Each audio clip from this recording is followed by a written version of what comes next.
What?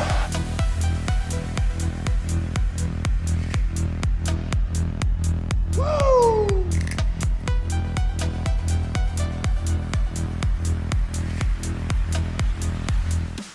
What is up, professional wrestling fans? I am your host, John Covey Cole. Got a bit of a situation here tonight. First of all, welcome back to the Royal Ramble, as always. My compadres, Lyndon, Justin, Tommy, and Michael, were apparently caught up in the Doge findings of Elon Musk. So they have been temporarily suspended from the show. So tonight is going to be a different ramble. I'm pretty sure that tonight you are only going to have me. That being said, there's a chance they may still show up, but as of right now, they're not here. Actually, there's, of course, not part of the Doge Elon Musk thing, but they're not here at the moment. They may show up, they may not. If they don't, oh well, we'll ramble anyway. I'm going to lean on my chat tonight. You guys are going to help me with the show tonight. I got Kelly McCourt in the chat. I see. I got Ben Cliff in the chat. I see. A couple of diehards. I appreciate you guys tuning in. But again, it's just me tonight, so I don't know why that's the case, but it's a one-man show. So that being said, we might as well go ahead and talk a little bit about wrestling. A bunch of stuff's been going on here lately. We are in the middle of WrestleMania season. We are building to Elimination Chamber, which I'm excited about. The only PLE I have ever been to was the Elimination Chamber. Me and my son actually went the year that COVID shut down. We went to Elimination Chamber in Philadelphia, and 3 days later, the country shut down. I think Shayna Baszler won the women's chamber that year, and I don't even remember who won the men's. I know that the Undertaker was there. That was when he was setting up for the Boneyard match with AJ Styles. That was kind of cool. But anyway, like I said, we went to the Elimination Chamber. A lot of stuff going on right now. CM Punk is going to the Elimination Chamber. John Cena is going to the Elimination Chamber. Tonight we're going to have some more qualifying matches on Raw. I'm excited about that because whatever my instincts tell me that it's John Cena's chamber, but we'll see. We'll get more into that here shortly. We may have a friend on the show. Hey, Mike Wills decided to show up. Where have you been, old bud? I showed up, but my internet did not. Okay, well, you're doing better than some of the other ramblers out there. Lyndon, Justin, and Tommy are indisposed. They are not going to be rambling tonight, but that's okay. That's just more time for you to talk. You like that, don't you? I like the opportunity to express my opinion. Yes, sir. Even if your opinion is crap, we value your opinion here on the show. And the feeling is mutual, and I say this without any hesitation, my friend. That's right. That's exactly right. Well, there's no sense in beating around the bush. We're not going to be able to do the typical reviews like we've been doing this week because our crew's not here. And I told you guys last week we were going to switch it up some this week. That being said, Mike, I think I give you SmackDown this week. Is that correct? Yes, sir. You sure did.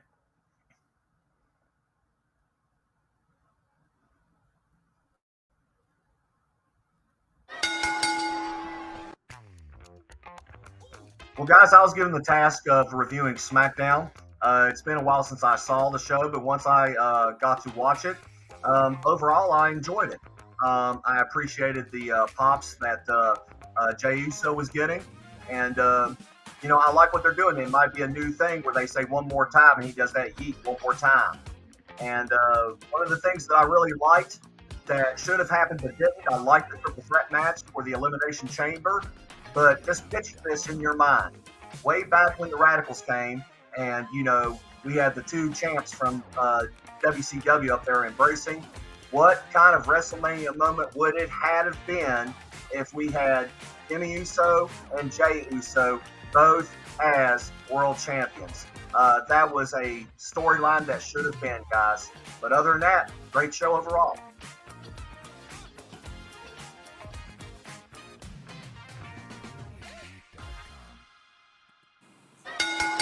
Yeah, that's pretty good.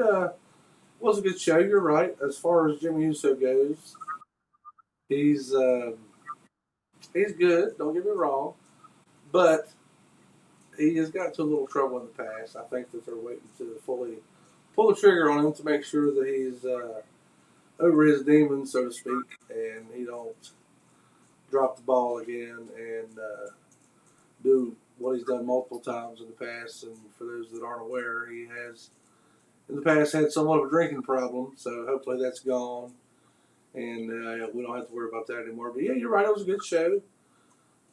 SmackDown in general, I feel, is very strong. I know we've got some things shaking up. Damian Priest coming over to SmackDown, I thought was a good move. For whatever reason, Damian Priest and LA Knight both on the same segment. I thought that they went very well. I expect some fun things with them.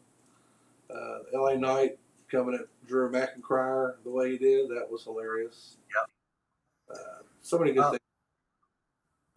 May I ask you a question about that, John, since we're sort of going a little bit off script given our circumstances? Hey, you tonight, man. Things are a little different than normal. Normally, I'd tell you to piss off, but you have the floor, my friend. We know how discipline went in the WWE during the Vince McMahon era. Do you see discipline being any different in the Triple H era? I ask this because when you was mentioning how the Uso was having issues with drinking and such, how many times has Hulk Hogan came back? How many times have they let Jeff Hardy come back? Would this be considered small potatoes compared to their troubles?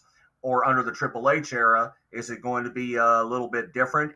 Is it going to be lighter handed, heavier handed? What do you think? Well, I'd like to know your opinion. Honestly, I hate to say it, and it shouldn't be, but I feel like it's performer based. You mentioned Hulk Hogan. Hulk Hogan could get by with a lot more than a Jimmy Uso. You feel what I'm saying? Agreed. Prime example. Trying to remember who it was. It was I think Sergeant Slaughter. No, it was the Iron Sheik and Hacksaw Jim Duggan. When Hacksaw was in WWE, they both got pulled over. I think it was in Ohio, maybe, but they were babyface and a heel.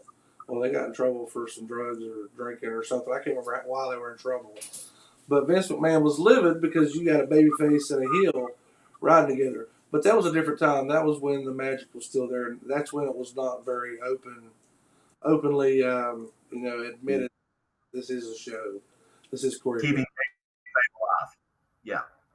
But as far as Triple H putting the hammer down, I've been part of a company before that kind of took over from a previous administration, and I have seen them be more stern, more so to prove a point than anything else. That being said, I wouldn't surprise me if Triple H will not put up with the foolery. And we don't know. I mean, there could be the only reason Jimmy Uso could still be there is because, the Anoa'i family has been part of the WWE for centuries. I agree. Decades, I mean. So there may be some kind of agreement there between the family and Vince McMahon at the time. Triple H may be like, no, piss off. Everybody's going to act the same around here. So I don't know. We'll see. That's an interesting question, though. Hopefully Jimmy don't drop the ball again. But if he does, I guess we'll find out.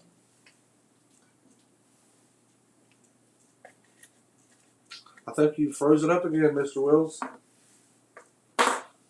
And there we go. Then again, once again, guys, it's just me, old Covey Cole, riding solo. Mike Wheels over froze up. We'll try to bring him back on and see what happens. And now we got Mike Wills with a black screen. It's not working. But anyway, while Mike, if you can hear me, instead of calling in from your computer, try calling in from your phone. That may give you a little bit more internet service. I don't know. Who we got in the chat tonight, though? I'd love to talk to you. I see Kelly popped in earlier. Ben popped in. Are you guys still hanging around? Mike Wills is, he tried. I'll say that. And for the first time, I feel like since we've been doing this new format on the show, Mike Wills actually understood the assignment. He's, hey, Mike, you're back. What's up, buddy? This computer, I don't know. Hey, if I lose you again, try calling in from the phone. Calling on the phone? Okay. Lose you again, try videoing in on the phone. So the computer. Okay. I was actually just giving you props, Mike. For the first time, I feel like since we've added this new format to the show, you've really understood the assignment as far as recapping SmackDown. Very well done. Right. For those watching at home, first week we done it, Mike was reading the recap of SmackDown, kind of like you would hear at the end of infomercials when someone was trying to sell medicine, like this medicine may cause it. Well, that was Mike. I did get some props for that because they didn't think I could do it, and I got almost 99% of it. Yeah, that was funny. That was funny. I won't do that. Since we're short-handed tonight, I'm going to go ahead and do a little review myself. Typically, the way I've been wanting to do it is kind of like around the horn that you see on ESPN. We were kind of building to that. We're going to start doing points and stuff. Kelly said, yes, I'm here. What's up, Kelly? We're going to start doing that once I can get a crew here on a regular basis. But since they're not here this week, I figure I'm going to go ahead and jump in and recap my favorite show of the week, which was WWE Raw. So, that being said, John Covey Cole, you got a minute. Hey, what's up, guys? John Covey Cole here. Frank Pence is a great addition to the WWE roster. He's going to be money. He's going to be merchandise, babyface. I didn't like how they were going to interview him again. We don't need to interview this guy every single week. That's unnecessary. Led to an attack from Ludwig Axel's match to beat down distraction. That's cool, whatever. I guess we're going to get something there. It seemed like they were trying to turn Charlotte babyface. I thought it was kind of cute. Fans weren't having it. Rey Mysterio, Logan Paul, they're teasing that. The Seth Rollins. Fighting the title was great. He got the hype up Sami. Trying to get Sami to CM Punk. Punk ultimately wins the match. And then at the end of the match, you got KO come in there and attack Sami. I thought that was very well done because I did not see it done personally.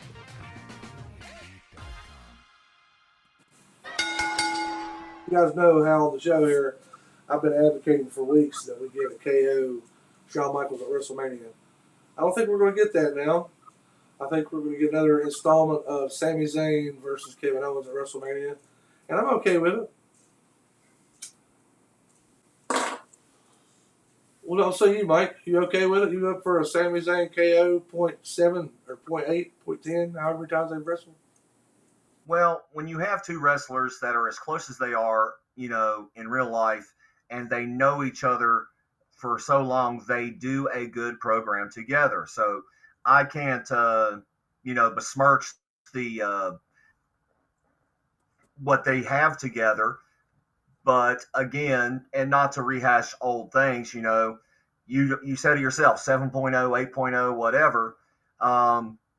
And nothing is ever concrete in wrestling. there's always going to be these old feuds reheated up back and forth.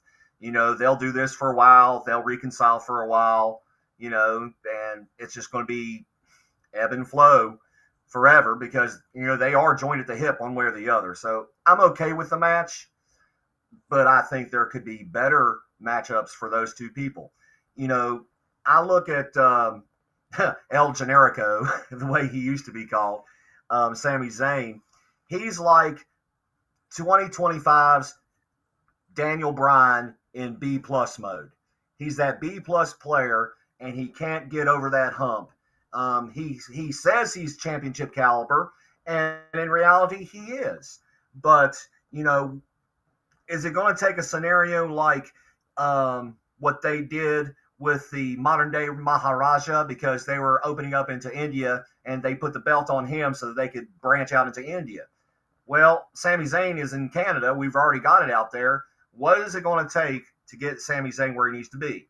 Now, I know what you're going to say. Not everybody that could be the champion or can be the champion will be the champion. Not everybody can. It's rarefied air. But if there's anybody in that locker room that's deserving of a world championship spot, I would have to go with Sami Zayn. But I just don't see it in the cards right now. And how many years does he have left? Who knows? Yeah, like you said, that's the problem. There's too many stars there to put it on Sami Zayn. I would love to see him do. I mean, Sami Zayn is already that sympathetic babyface. People love to see him win because you don't think he's going to win. I say let him win the big one one time, and then if you want to switch the title back a week later, fine, cool. You done got Roman Reigns' 1,000-day run. We're not going to have any of those anytime soon. So what's it going to hurt if you do a program where you give Sami Zayn the world title for a couple weeks and then he loses it right back? Hell, they just did it with Braun Breaker. Jey Uso won the title. He had the IC title for like a week, maybe two, and then he lost it back. And then now look at Jey Uso now, the hottest commodity on Monday Night Raw. YEET, by the way. Right. Point of order on that 1,000-day run, though. I mean, Roman Reigns pulled it off. What about Gunther? I feel like you're kind of molding the show in a different direction than I was trying to go. I'll touch on this, and then we're going to stop asking questions. Okay, Miss Will? Gunther, I feel like he's a great star. I don't feel like they've done him justice as far as being the champion. When Seth Rollins was the champion on Raw, it felt like a much bigger deal. I feel like Gunther's getting shafted. We already mentioned on the show that the last two PLE events he wasn't even on. You can't do that to your world champion. If he's supposed to legitimately be an equal to the SmackDown world title, to Cody's title, then he needs to be on TV just as much as Cody is. But yeah, I feel like they're doing him a disservice. But Gunther's great, and he's a great champion, but he's just not getting enough TV time, in my opinion. Would a face turn help? Oh, I don't think so. I don't think you want to turn Gunther face right now. He is.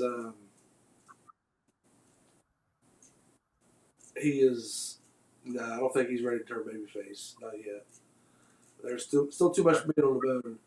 Christian Cantley said he was not around for half of the run talking about Roman Reigns. You're right. Roman Reigns didn't make that run, in my opinion. Paul Heyman made that run. That was what made Roman Reigns' world title run so compelling. He wasn't there every week. Hell, he wasn't there for months at a time. But it was still compelling when he did come back to TV. They say absence makes the heart grow stronger. I agree. A couple things I want to get to, Mike. We got about 10 minutes left here on the show tonight. With all the recent releases in the WWE, who were you most surprised by? Real quick list of some of the people that were released. Authors of Pain with Paul Ellering, Blair Davenport, Good Brothers, Sonya Deville, Cedric Alexander, Giovanni Vinci, and Isla Dawn. Who were you most surprised that they released? Actually, I was rather surprised about Authors of Pain leaving. I thought they were I mean, they were their own entity, but they were a really unused part of the stable, with Karrion Kross in them. Um, and they had so much potential, but they were just big, beefy guys that could throw people around, but they didn't have no real, what's the word I'm looking for, persona. They were just them typical big monster heels that were used as enforcers and intimidators and stuff like that. I think it was a failed opportunity for them. Do I see them jumping to ECW? Probably not. EC, when we flying back to the 90s.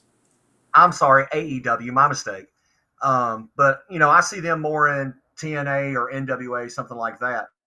I don't think AEW can handle them. But yeah, I was sad to see them go. I saw so much potential, and Especially considering they were with Karrion Kross and they had a thing going on there where they were, harassing people and kidnapping the Miz and all this and that. mm-hmm. Quite entertaining. I was surprised to see them go. I was really surprised to see Sonya Deville go, considering she just come back at the Royal Rumble. I don't know if she rubbed somebody the wrong way or what. Another one surprised me was Giovanni Vinci. There was still meat on the bone there with him and Gunther and Ludwig Kaiser. We never seen any finality to that. And even last time we seen him on TV, he faced Apollo Crews and got rolled up. And then he was gone again it was months ago that happened. So I don't know what happened there, but there must have been some politicking going on in the back that was an issue. Right. You're always going to have turnover in any business that you're in.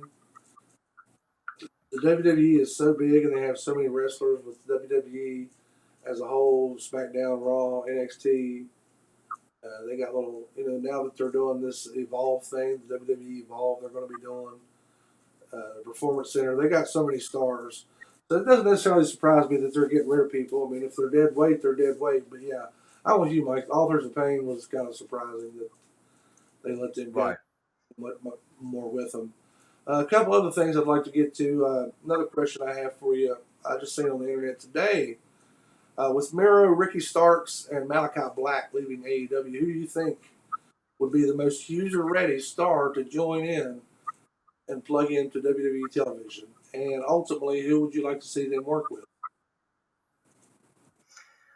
Personally, I would like to see Malachi Black go back to WWE because of his current persona.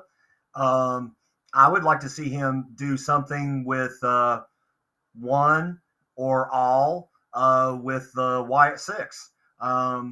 Very similar types of personas.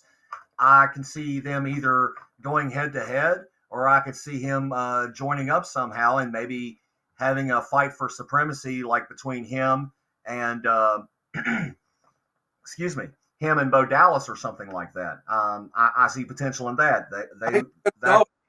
I have to, because you're mentioning him coming in to work with the Wyatt Six. Where the hell is the Wyatt Six? We didn't see him at the Royal Rumble. I seen chatter on the internet over the weekend that Bo Dallas might be injured. Right. I don't know. The Wyatt Six, I feel like I'll be surprised if we see him again. I feel like they tried it. It did not work. Their debut was one of the coolest things I've ever seen on professional wrestling. But the problem with that was the same problem you had with Bray Wyatt, rest his soul, and the same problem with the Fiend. Once you get past that initial perception of them, what's it going to look like in the ring? What can you do in the ring to keep them over and get others over at the same time? And that's a very hard thing to do whenever you got that mystical black magic demon type magic in a wrestling ring, in my opinion. Not everybody can be Undertaker for 20 plus years, and even he had a character change for a short time. He had to because it could only be believable so long. Undertaker is definitely right. It was amazing. You're right. And again, rest his soul. with Bray Wyatt. But at this point in time, maybe this may be the wrong term, but the nostalgia is worn off. Yeah. Yeah, I mean, it sounds a little cruel to say it that way, but I know exactly what you mean. You're right. I mean, rest in peace, sir. But you know, Absolutely. we tried to keep your vision alive, but we weren't able to do it without you. So, Christian Cantley in the chat says that Alexa is going to keep the Wyatt Six going. That could be possible. I don't feel like that's going to be done because I feel like if that was going to be done, and that's what she would have come back as. She's obviously back as a babyface for now, so we'll have to see where that's going to go. One last thing I want to get to, Mike, before we leave. We got a couple minutes left here on the show. Who do you think is going to win the men's elimination chamber? I know we still got qualifying matches, yada yada yada, but who do you think is going to win the elimination chamber match, and who do you think they are going to end up facing at WrestleMania? Will it be Cody? Will it be Gunther? Will it be somebody else? What do you think? How do you feel?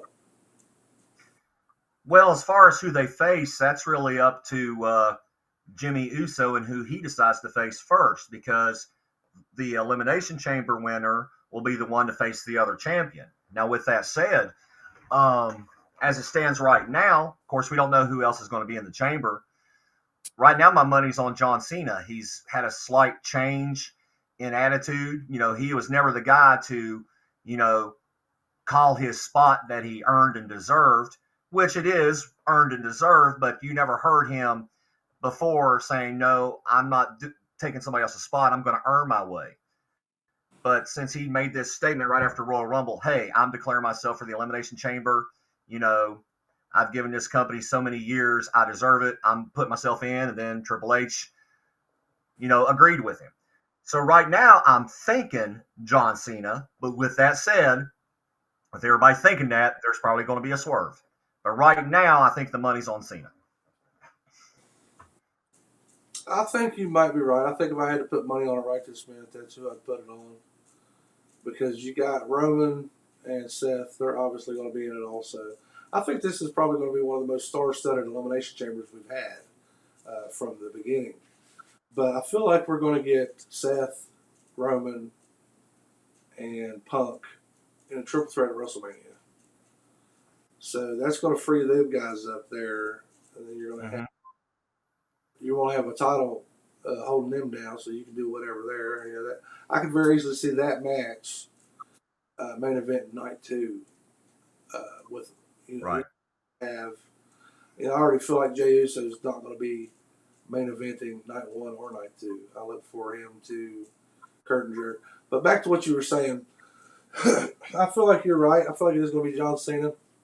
But again, like you said, you never know what they're going to do, especially with Triple H having the book in his hand now. He, Right. like, I would like to see the Vegas betting odds on who had Jey Uso to win the 2025 Royal Rumble, because I know everybody in my circle, nobody said Jey was going to win. And ultimately, you know, I talked about this last week on the show. I love the fact that Jey won for the simple reason that he's so hot right now. You didn't expect him to win. He's kind of got that underdog babyface thing going for him right now. He can't win the big one. He's already had 3 or 4, 5 world title matches, and he can't win it. Well, I think it's coming. I think he's ultimately going to beat Gunther. But if they swerve me and put him against Cody at WrestleMania, I'm fine with that too. Let's go. I'm here for it. Who knows? There could be a double turn.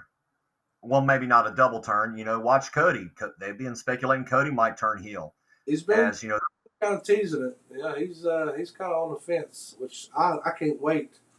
I don't know what I want more. I don't know if I want a heel Cody Rhodes more or a CM Punk heel turn more. The problem with the CM Punk heel turn is you're going to have a lot of people cheering that, people getting excited about that. So it might be a good idea to keep Punk in like the tweener role right now, kind of like the Stone Cold Steve Austin, where I'm not a good guy, I'm not a bad guy type deal. So yeah. You touched on it earlier, and I heard this phrase used earlier as far as the Street Profits go. I've never heard the term sympathetic heel before. and because they're heels, but they're justified for being heels because of the way they were treated. And See, that would. every heel has an amount of truth to them. If you Mhm. don't pay attention to a heel, every single heel in the history of the business has an amount of truth to them, and their job is to make you think, oh, every heel should have somewhat of a sympathy to them. You should look at their history, look at their story, and be like, well, yeah, he's a bad guy, but he had this, this, and this happen to him. So, what would you do in that situation? Um, but that's something that's kind of it's not really talked about in the rest of the world. It's kind of just something that you see layers of. Uh, Mhm. let's say, for example, Baron Corbin. You know, I would put sympathy on him. He was so good, but he just couldn't get over the hump. And then his sad Corbin thing, and then he went to the happy Corbin, and the heel stuff is great, especially when you can see through him being a heel. And me personally, I look at that like I look at real life. Yeah, there's people out there that are bad guys, but there's a reason they're a bad guy. There's a reason they turned the way they turned. I'm not going to start preaching with you here, Mister Preacher, Right. but yeah, every good heel has a piece of sympathy that you should see, even if you don't. Justi- What's that? Justification. Yeah, you gotta have, and that's a lot of the reason why wrestling is uh, so so much fun. So Yeah. because yeah, there's people out there that don't watch wrestling, but for the people that watch wrestling, we like to be on that roller coaster. We like to, you I know, agree. see. It's just the same as watching a movie where you start this movie and this guy's a good guy. Oh man, this dude done had his wife killed and his kids killed, and now he's going crazy killing everybody. Is that okay? Mhm. No, but you can understand why he got to the point where he's killing everybody because his wife's dead, Kill's dead, his kids are dead, yada yada yada. But that's interesting, Mike. I've never heard it put like that. But yeah, there is definitely sympathy on the heels. And Mhm. personally, I like to dig deeper into the stories. I think a lot of the reason why I like heels more than I like baby faces is because I always feel like baby faces always act like that they're just such good people and they do nothing wrong. And the heels are like, nope, I'm screwed up. Here I am. Like me or hate me. And I appreciate that out of a person. You know what I mean? Yeah. But anyway, we're past the time limit, Mike. You got any final thoughts for these ramblers out here watching this evening? Yes, Ramblers. By all means, keep on watching wrestling, and remember what brought you to wrestling in the first place, guys. The love for it, the entertainment. I'm not saying it's still real to me, dang it. But you know what? I started watching wrestling as a kid, and back then I didn't know what kayfabe was. I didn't know what, all that was all about. I thought it was real as a kid. And then when I got older, I still appreciated it because I appreciate what goes into it. You were talking about storylines. Guess what? The layers of the story. You're not a bad guy just because you're a bad guy. You're a bad guy because of this. You're a good guy because of that, but you have to maintain these certain ethics and morals and stuff. It is, I think it's easier to act the villain than the hero because the Oh, now jump in there, Mike. I know this is your final thought. I'm supposed to be giving you your piece. But whenever I wrestled, it was yeah, so easier to be the heel wrestler.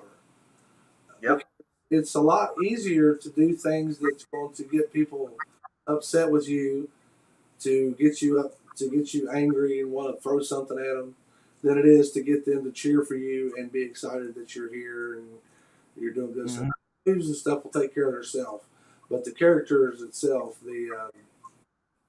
that's what's the easy part. Being a heel is so much easier than being a babyface. Sorry, sir, as you were. it's all right. To be a character in wrestling takes so much depth. You cannot be a one-dimensional character either way. There is so much effort and training, not only in the ring but in between the ears. And I just absolutely, respect the art form of that of which is professional wrestling. And people that just turn their nose up at it, they don't know what they're missing. I mean, ask all them housewives why they get into soap operas. I guarantee you, a wrestling story is so much deeper than anything a soap opera has. Well, let's get back to it. Vince McMahon was bad about abandoning long-term storytelling, but as you can tell with the WWE product right now, Triple H is all about long-term storytelling, Mm-hmm.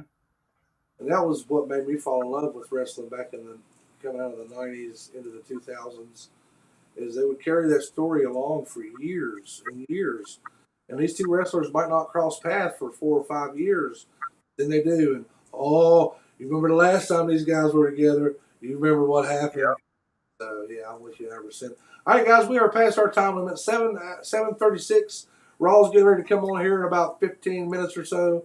So go enjoy you some wrestling, watch you some Raw, watch you some SmackDown, TNA, AEW, or ECW, like Mike said earlier. Whatever you want to watch, go watch you some wrestling, have a good time.